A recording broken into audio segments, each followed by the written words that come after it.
Hello students, स्वागत है आज आपका मेरी क्लास में। आज का हमारा टॉपिक है बायोजियोकेमिकल साइकिल। क्या होता है हिंदी में, इसको बोलते हैं जैव भू रासायनिक चक्र। तो चलिए देखते हैं क्या होता है ये जैव भू रासायनिक चक्र। बायो का मीन होता है जैव, जैव मीन लिविंग ऑर्गेनिज्म, ठीक है। जियो, जियो मतलब अर्थ, केमिकल मतलब रसायन, केमिकल कंपाउंड जो यहाँ पे न्यूट्रिएंट की फॉर्म में भी हो सकते हैं। और साइकिल का आपको पता ही है, सर्कुलेशन या चक्रण, यानी जो केमिकल कंपाउंड होंगे उनका अर्थ पे लिविंग ऑर्गेनिज्म और नॉन लिविंग ऑर्गेनिज्म के बीच में जो सर्कुलेशन होगा उसको हम क्या बोलते हैं, बायोजियोकेमिकल साइकिल। क्लियर है स्टूडेंट्स?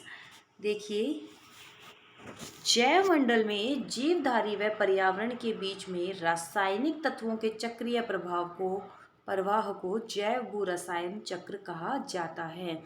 सिंपली वर्ड्स में स्टूडेंट्स क्या होता है कि जो हमारा केमिकल कंपाउंड होता है, आपको पता ही, आप पिछली क्लासों में भी पढ़ते आए हैं इसे, कि जो इसमें केमिकल कंपाउंड जैसे वाटर साइकिल चलेगा, कार्बन डाइऑक्साइड साइकिल होगा, नाइट्रोजन साइकिल होगा, उन जो साइकिल्स होते हैं जो केमिकल कंपाउंड की फॉर्म में होते हैं, केमिकल की फॉर्म में होते हैं, वो जो साइकिल होते हैं, चलते हैं, उस टाइम में क्या होता है, उनका एटमॉस्फेयर में से जब अर्थ पे आते हैं तो बायोटिक और अबायोटिक कंपोनेंट्स के बीच में तथा एनवायरनमेंट के बीच में उनका जो सर्कुलेशन होता है उसको हम क्या बोलते हैं, जैव भू रसायन चक्र कहते हैं।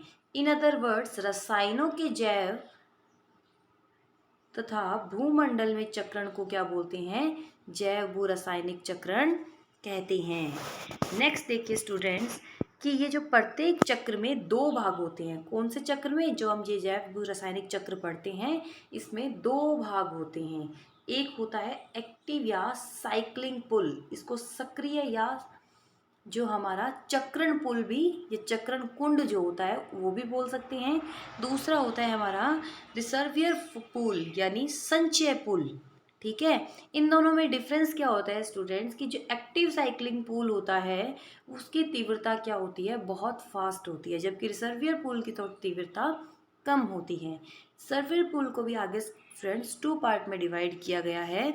देखिए, फर्स्ट है हमारा सेडिमेंट्री पुल, यानी हिंदी में इसको बोलते हैं अवसादी कुंड। दूसरा है फ्लूइड रिसर्वियर पुल, यानी जो तरल रिसर्वियर पुल होगा, तरल भंडारण होगा, उसको हम क्या बोलेंगे, फ्लूइड रिसर्वियर पुल। अब देखिए स्टूडेंट्स, इन दोनों में फ़र्क क्या होता है। सेडिमेंट्री पुल क्या होता है? सेडिमेंट्री यानी हिंदी में बोलते हैं अवसादी। अवसादी पुल क्या होता है, जिसका भंडारण या जो कहाँ से मिलेगा हमें, मृदा और चट्टानों से मिलता है, उसको हम क्या बोलते हैं, सेडिमेंट्री पुल के अंदर रखते हैं।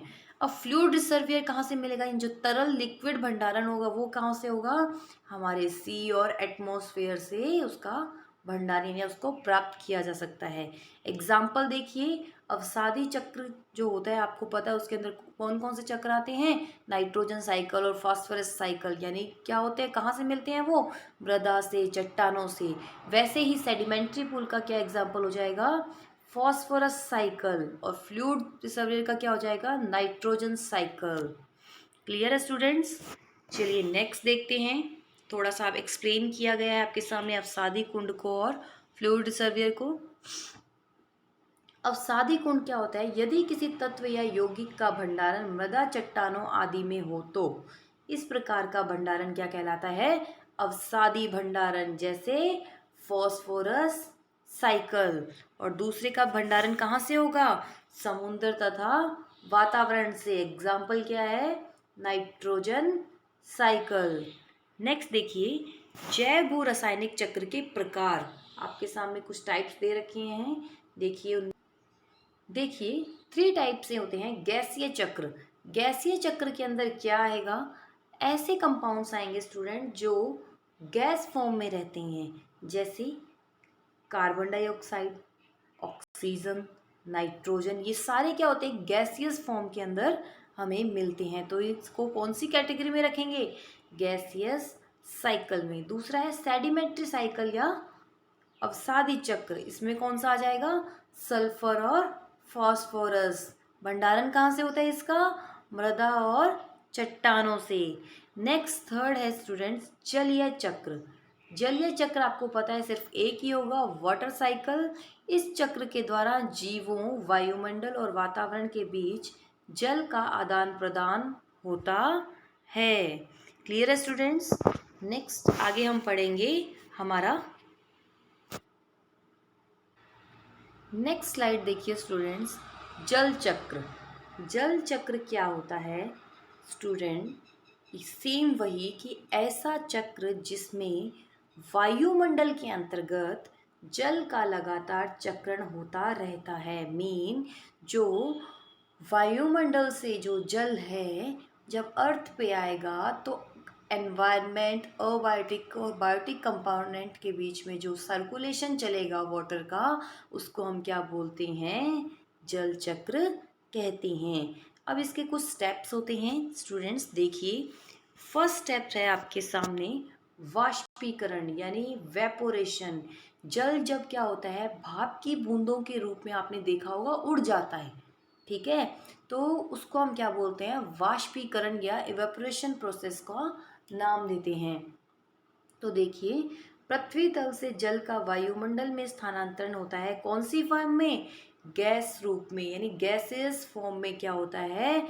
जो वाटर होगा वो किसमें चला जाएगा? एटमॉस्फेयर में। और इसका सबसे बड़ा सोर्स कौन सा होगा? जल वाष्प का बड़ा सोर्स होगा समुद्र, यानी समुद्र से सबसे ज़्यादा क्या होता है? वाष्पीकरण। उसके अलावा मिट्टी एवं बर्फ से भी जल वाष्प सीधे ही प्राप्त होती है। स्टूडेंट्स आपने देखा होगा जो बर्फ होती है, ठीक है, बर्फ से क्या होता है डायरेक्ट ही जो वाष्प के रूप में जो जल की बूंदें हैं सीधा एटमॉस्फेयर में चल जाती हैं, ठीक है। यानी जो सॉलिड है बिना लिक्विड में चेंज हुए डायरेक्ट कौन सी फॉर्म में कन्वर्ट हो गया? गैसियस फॉर्म में। तो उस प्रोसेस का नाम क्या होता है? उदर्वपातन। तो इस तरीके से भी क्या होता है? वाष्पीकरण होता है। अब देखो, ये तीन सोर्स मैंने आपको बता दिए कि पृथ्वी तल से क्या होगा, एक तो जल क्या होगा वाष्प बन के उड़ जाएगा, दूसरा मिट्टी से भी जाता है, नेक्स्ट क्या होता है बर्फ से भी क्या होगा वाष्पीकरण के थ्रू जल वाष्प के रूप में चला जाएगा। नेक्स्ट क्या होगा, वो जल होगा ठंडा, ठंडा होने के बाद में वो जल किस कौन सी फॉर्म में कन्वर्ट हो जाएगा? वापस से जो बूंदों के रूप में था जलीय फॉर्म में कन्वर्ट हो जाएगा। और इस प्रोसेस को क्या बोलते हैं हम? संघनन। यानी जल क्या होता है? जल वाष्प से क्या होगा पुनः जलीय रूप में आ जाएगा, तो उसको हम क्या बोलते हैं? संघनन। जल वाष्प का पुनः जलीय रूप में परिवर्तन हो जाना संघनन कहते हैं, यानी कंडेंसेशन, ठंडा होना। नेक्स्ट है अवक्षेपण। अब देखो, वो जल क्या जल वाष्प के रूप में चला गया ऊपर एटमॉस्फेयर में, फिर वो क्या हुआ कंडेंसेशन की फॉर्म में क्या हुआ? वापस से जल के रूप में चेंज हो गया। इसका एग्जाम्पल आप बादल ले सकते हो, बादलों की फॉर्म में चेंज हो गया। अब बादल होंगे वो तो बरसेंगे, ठीक है, बादल होंगे तो बरसेंगे, और कौन सी फॉर्म में जल वापस अर्थ पे आ जाएगा? बादल जब बरसेंगे तो वर्षा होगी, एक बारिश की फॉर्म में आ जाएंगे। सेकंड, ओले गिरेंगे, ओलों की फॉर्म में भी क्या होगा? वो वाटर जो क्या होता अर्थ से गया था अर्थ पे ही लौट आएगा। उसके अलावा हिमवृष्टि, क्या हिमवृष्टि में भी क्या होगा? सेम, जो वाटर एटमॉस्फेयर में गया था वो वापस से अर्थ पे लौट आएगा। तो इस प्रोसेस को क्या नाम देते हैं? अवक्षेपण। तो देखिए स्टूडेंट, जल वाष्प के संघनन के कारण जो भी बनने वाला उत्पाद अवक्षेप, वह उस क्रिया को अवक्षेपण कहते हैं। यानी जल वाष्प के संघनन के कारण जो भी बनने वाला उत्पाद था, ठीक है, किस फॉर्म में आ गया? वर्षा के रूप में, ओलों के रूप में क्या होगा? अर्थ पे आ गया, तो वो क्या हो गया? अवक्षेप बन गया। और उस प्रोसेस को क्या बोलते हैं? अवक्षेपण। अब देखो स्टूडेंट, साइकिल हो गया ना, कि पहले क्या हुआ वाष्पीकरण के थ्रू वो जल क्या था एटमॉस्फेयर में चला गया, फिर वापस से संघनन के दौरान किसमें कन्वर्ट हो गया? जलीय फॉर्म में कन्वर्ट हो गया। उसके बाद में क्या हुआ? अवक्षेपण के रूप में वापस से अर्थ पे लौट के आ गया। नेक्स्ट क्या होता है, अब अर्थ पे लौटने के बाद में उसके पास में कौन कौन से सोर्सेस बनेंगे, क्या होगा उस जल का? तो सबसे पहले स्टूडेंट्स देखिए, जैसे ही वो जल अर्थ पे आएगा तो कुछ जल क्या, कुछ मात्रा का तो क्या होगा, वाष्पीकरण वापस से हो जाएगा। तो कुछ जल जो होगा पृथ्वी पर आने के पश्चात वापस से उसका क्या होगा, वाष्पीकरण हो जाएगा। और कुछ क्या होगा, जो अर्थ पे क्या होंगी, वनस्पति होगी, उसके द्वारा क्या कर लिया जाएगा, अवशोषित कर लिया जाएगा। कुछ जल का क्या होगा, अंतःस्रावण। अंतःस्रावण मतलब मिट्टी व पहाड़ों से ऊर्ध्वाधर गति हो जाएगी, वो उनके अंदर चला जाएगा। ऊर्ध्वाधर गति क्यों होगी, क्योंकि अर्थ पे जो वो गुरुत्वीय यानी ग्रेविटेशन फोर्स जो होता है वो उस जल को अट्रैक्ट करेगा, जिससे क्या होगा, उसका अंतःस्रावण होगा। नेक्स्ट है, जो बचेगा जल वो वापस से सतह पर बहकर जल स्रोतों में चला जाता है। जल स्रोत कौन से, जो हमारा लेक था, जो हमारा क्या था, पौंड था, जो हमारे अलग अलग जल स्रोत कौन से आपके, पौंड हो गया, लेक हो गया, उन सब में वापस से चला जाता है। आई थिंक आपको यहाँ तक स्टूडेंट्स समझ आ गया होगा। अब इसको हम एक डायग्राम की फॉर्म में देखेंगे, आपको बहुत अच्छे से क्लियर हो जाएगा। चलिए देखते हैं। ये देखो हमारे क्या है, कुछ अर्थ है, ये हमारी अर्थ है। अर्थ पे क्या है, झील बनी हुई है। ये क्या है, छोटे छोटे पहाड़ हैं, उसमें क्या है, भूमिगत पहाड़ बने हुए हैं। जैसे ही उस अर्थ से क्या होगा, झील से क्या होगा, वाष्पीकरण के थ्रू क्या होगा, जल वाष्प के रूप में ऊपर आ जाएगा। ठीक है, सन के थ्रू क्या होगा, वाष्पीकरण होगा, वाष्प के रूप में जल ऊपर आएगा, फिर क्या होगा, संघनन होगा। ठीक है, संघनन होने के बाद में वो फिर क्या हो जाएगा, जल बादल बन जाएगा, यानी जल रूप में वापस कन्वर्ट हो जाएगा। पहले बूंदों के रूप में था, और वो कन्वर्ट होने के बाद में फिर वो क्या होगा, अवक्षेपण की प्रोसेस के थ्रू पुनः पृथ्वी पर आएगा। पृथ्वी पे किस किस रूप में आएगा, हिम पर्वत लिखा हुआ, आप इसे हिमवृष्टि कर लेना। हिमवृष्टि रूप में आएगा, ओलों के रूप में आएगा, वर्षा के रूप में वो जल क्या होगा, वापस से अर्थ पे आ जाएगा। उसके बाद में जैसे ही वो जल अर्थ पे वापस आता है, तो ये जो आपके सामने पहाड़ दिखाई दे रहे हैं, इनसे क्या होता है, रिश्ता हुआ यहाँ पे उसका अंतःस्रवण हो जाता है। आपको पीछे पढ़ाया था, अंतःस्रवण हो जाता है यानी मिट्टी व पहाड़ों द्वारा क्या होता है, वो नीचे ऊर्ध्वाधर गति करता है। उसके बाद में जैसे ही वो आगे की तरफ बढ़ता है, तो वो जल क्या होता है, मिट्टी वगैरह जो होती हैं वो धरती के अंदर, अर्थ के अंदर, वो उसका क्या होता है, अवशोषण कर लेती हैं, यानी जल को सौंख लेती है। और उस टाइम वो जल कौन सा हो जाता है, भूमिगत जल हो जाता है। और ये भूमिगत जल क्या करता है, यहाँ से पुनः जल स्रोतों में जाता है, और किसमें, झील में, पौंड में, इन सब में कन्वर्ट हो जाता है। और वापस से सेम वाष्पीसर्जन की प्रोसेस के थ्रू कहाँ जाएगा, एनवायरनमेंट में चला जाएगा, फिर संघनन होगा, अवक्षेपण होगा, और फिर वापस से वो अर्थ पे लौट आएगा। आई थिंक स्टूडेंट्स यह टॉपिक आपको क्लियर हो गया होगा। नेक्स्ट हम पढ़ते हैं ऑक्सीजन। नेक्स्ट स्टूडेंट देखिए, ऑक्सीजन साइकिल। ऑक्सीजन तो आपको पता है ना हमारे लिए कितनी इम्पोर्टेंट है। कितनी है अर्थ पे ऑक्सीजन, 21% ओनली। ठीक है, तभी डिफॉरेस्टेशन हमें नहीं करना चाहिए, वृक्षों की कटाई नहीं करनी चाहिए। चलिए देखते हैं, ऑक्सीजन पृथ्वी पर मुक्त अवस्था में पाई जाती है। उसके अलावा मुक्त अवस्था में तो कौन सी फॉर्म में, O2 की फॉर्म में, बाउंड स्टेट में पाई जाती है, यानी बंधित अवस्था में भी पाई जाती है।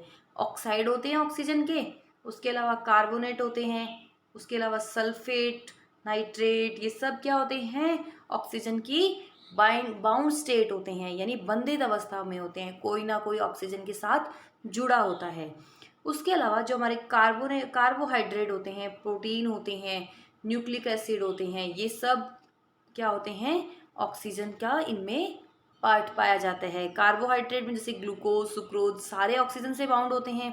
प्रोटीन आपने पढ़ी है, उसके उसमें न्यूक्लिक एसिड, डीएनए, आरएनए में भी क्या पाया जाता है, ऑक्सीजन पाया जाता है ना। उसके अलावा फैट में भी क्या होती हैं, ऑक्सीजन की प्रेजेंस होती हैं। नेक्स्ट देखिए स्टूडेंट, डेफिनेशन। ऑक्सीजन जैव रासायनिक चक्र में ऑक्सीजन वायुमंडल, जलमंडल, स्थल मंडल में मौजूद जैविक व अजैविक घटकों से होते एक चक्र पूरा करती है, जिसे हम क्या बोलते हैं, ऑक्सीजन चक्र। सिंपली फॉर्म यही है स्टूडेंट कि जब ऑक्सीजन एटमॉस्फेयर से अर्थ पे आएगी तो एटमॉस्फेयर में वो कौन से कंपोनेंट से रिएक्ट कर रही है, नॉन लिविंग कंपोनेंट से, यानी अबायोटिक कंपोनेंट से। अर्थ पे आते ही वो क्या होगी, बायोटिक कंपोनेंट से रिएक्ट करेगी, यानी बायोटिक कंपोनेंट से उसका सर्कुलेशन होगा।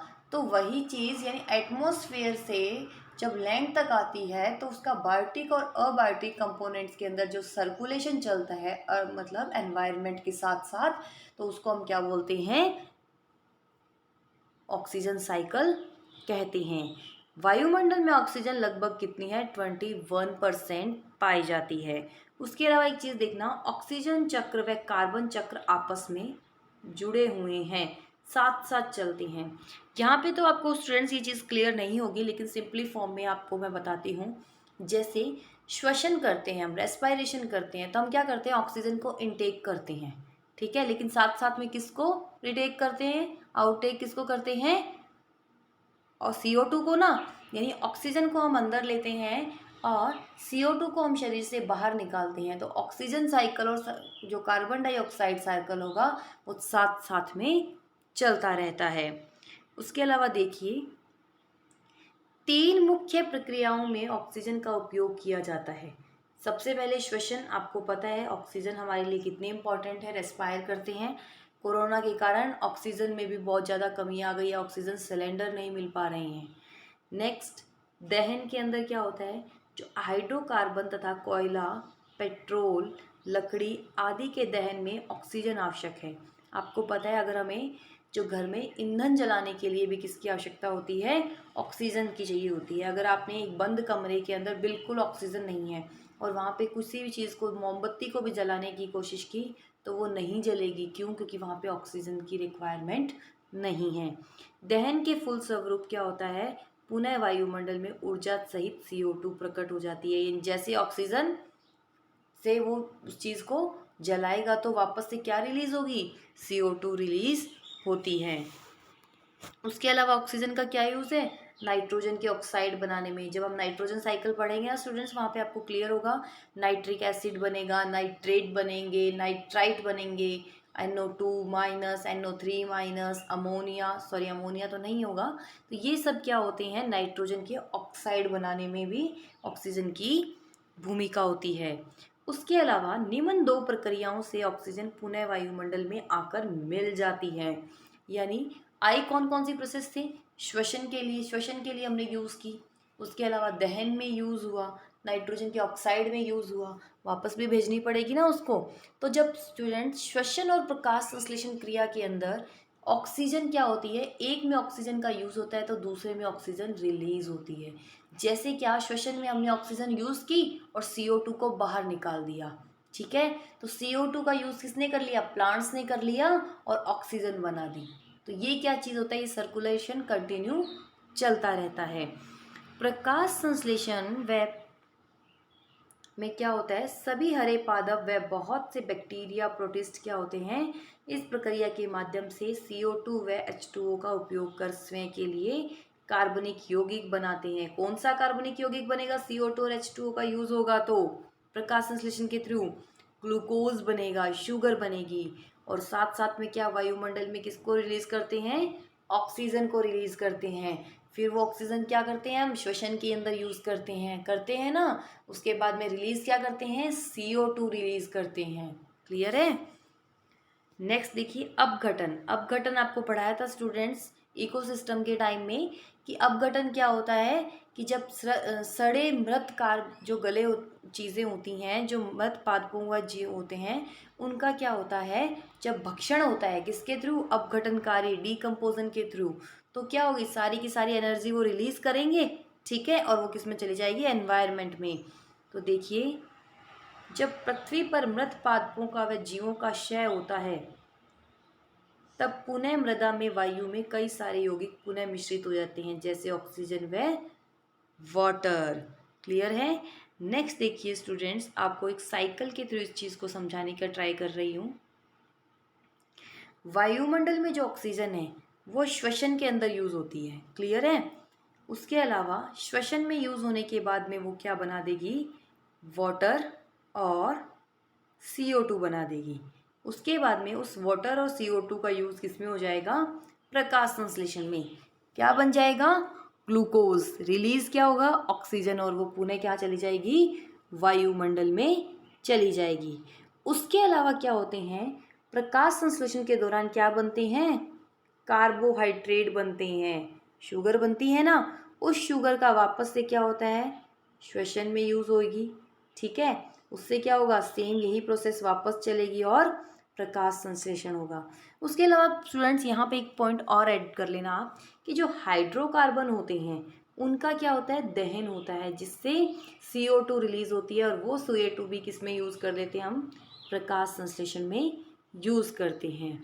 उसके बाद में स्टूडेंट्स एक चीज़ देखिए आप, कि वायुमंडल में जो हमारे पास वायुमंडल में जो हमारे पास में क्या होती है, ऑक्सीजन होती है। ठीक है, वो क्या होगी, श्वसन के वायुमंडल में जो हमारे पास ऑक्सीजन होगी उसका यूज़ हम क्या कहाँ कर लेंगे, श्वसन में कर लेंगे। और श्वसन में जैसे ही हम उसका यूज़ करते हैं स्टूडेंट, तो क्या होता है, अपघटन के थ्रू क्या होता है, स्टूडेंट, वापस से वो कौन सी प्रोसेस के अंदर चल जाती है, वायुमंडल में मुक्त अवस्था में प्रेजेंट ऑक्सीजन के रूप में काम आ जाती है। आई थिंक स्टूडेंट्स आपको ये ऑक्सीजन साइकिल भी बहुत अच्छे से समझ आया होगा। आपको इसकी PDF मिल जाएगी बाद में। नेक्स्ट चलिए हम चलते हैं हमारे टॉपिक पे, जिसका नाम है नाइट्रोजन साइकिल।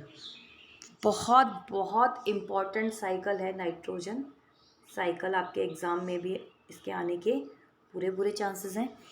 देखिए क्या होता है नाइट्रोजन साइकिल, यह एक ऐसा जैव रासायनिक चक्र है जिसमें नाइट्रोजन का विभिन्न रासायनिक रूपों में क्या होता है, परिवर्तन होता है, जब यह पृथ्वी के वायुमंडल में घूमती है।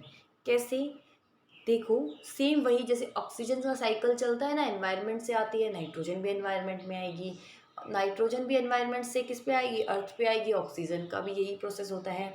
अब वो नाइट्रोजन किस किस रूप में वो अर्थ पे आती है, बिजली कड़कती है तो क्या होती है, तो बिजली के कम चमकने से जो नाइट्रोजन है वो डायरेक्ट अमोनिया नाइट्रेट की फॉर्म में अर्थ पे आ जाती है। उसके अलावा नाइट्रोजन फिक्सेशन बैक्टीरिया भी कुछ होते हैं जो क्या करते हैं, नाइट्रोजन का फिक्सेशन कर देते हैं, स्थिरीकरण कर देते हैं।